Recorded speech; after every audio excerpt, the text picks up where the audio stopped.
राहुल मुंबई के एक पुराने चौल में नया फ्लैट शिफ्ट हुआ था। सस्ता किराया, लेकिन पड़ोसियों ने चुप्पी साध ली थी। पहली रात से ही अजीब चीजें होने लगी। सुबह उठा तो उसकी कार की चाबियां टेबल से फर्श पर पड़ी मिली। थकान है, गिरा दी होगी, उसने खुद को समझाया। दूसरी रात काम से लौटते समय सीढ़ियों में हल्की कदमों की आवाज पीछे आई। मुड़कर देखा, कुछ नहीं।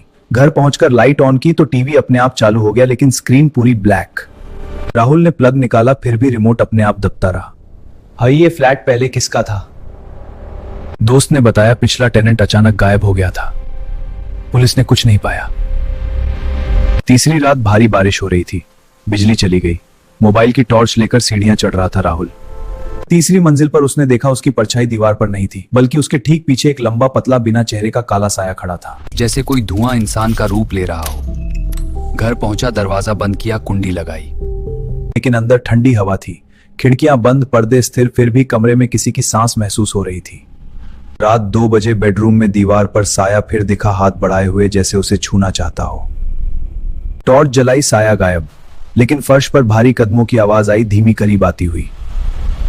उसने दरवाजा खोलने की कोशिश की। बाहर से कोई जोर जोर से धक्का दे रहा था।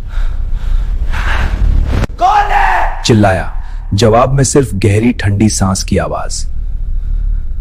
बिजली अचानक आई। आईने में देखा, उसका चेहरा गायब था। आईने में सिर्फ काला साया मुस्कुरा रहा था। राहुल भागा, लेकिन साया अब फर्श पर फैल रहा था।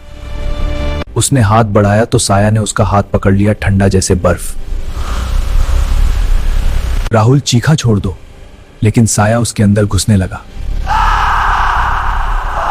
सुबह पड़ोसियों ने दरवाजा तोड़ा। पुलिस आई। बेड पर राहुल लेटा था, आंखें खुली, मुंह पर डर का भाव, लेकिन उसकी परछाई दीवार पर नहीं थी। अब कहते हैं वो साया अभी भी उस फ्लैट में रहता है। रात को जो अकेला सीढ़ियां तौर से बोला, कोई मुझ चल रहा है, क्या तुम कभी उस फ्लैट में रहोगे?